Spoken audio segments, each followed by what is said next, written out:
పవన్ కళ్యాణ్ సతీమణి అన్నా లెజ్నోవా హన్మకొండలో మెరిశారు. సనాతన ధర్మాన్ని తూచా తప్పకుండా పాటించే పవన్ కళ్యాణ్కు సతీమణిగా ఉన్న అన్నా లెజ్నోవా తన భర్త బాటలో దైవభక్తిలో నేను సైతం అంటారు. తాజాగా వరంగల్ మహానగరంలోని చారిత్రాత్మక భద్రకాళి అమ్మవారి దేవస్థానాన్ని ఆంధ్రప్రదేశ్ ఉప ముఖ్యమంత్రి పవన్ కళ్యాణ్ సతీమణి అన్నా లెజ్నోవా సందర్శించి భద్రకాళి అమ్మవారికి ప్రత్యేక పూజలు చేశారు. ఆలయానికి విచ్చేసిన ఆమెకు ఆలయ ధర్మకర్త వీరన్న ఘనస్వాగతం పలికారు.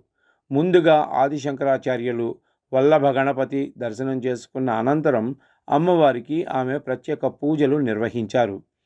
పూజానంతరం స్నపన మండపంలో ముఖ్య అర్చకులు ఆమెకు మహా వేదాశీర్వచనం చేసి అమ్మవారి శేషవస్త్రాలు, ప్రసాదాలు బహుకరించారు. అన్నా లెజ్నోవాకు దైవభక్తి చాలా ఎక్కువ.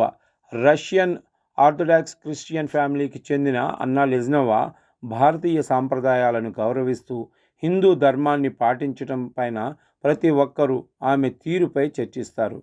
ఆమె దైవభక్తి పైన 2025 ఏప్రిల్లో ఆమె తిరుమల శ్రీవారిని దర్శించుకుని తలనీలాలు సమర్పించినప్పుడు రాష్ట్ర వ్యాప్తంగా ఆసక్తికర చర్చ కూడా జరిగింది.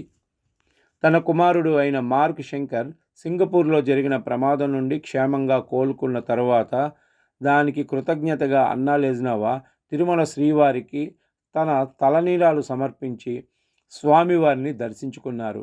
అన్యమతస్థులు ఎవరైనా తిరుమల శ్రీవారిని దర్శించుకోవాలంటే నియమావళి ప్రకారం విశ్వాస ప్రకటన ఇవ్వాల్సి ఉంటుంది. అన్నా లెజ్నోవా విశ్వాస ప్రకటన పత్రం పైన సంతకం చేసి స్వామివారిపై ఉన్న తన విశ్వాసాన్ని చాటుకున్నారు.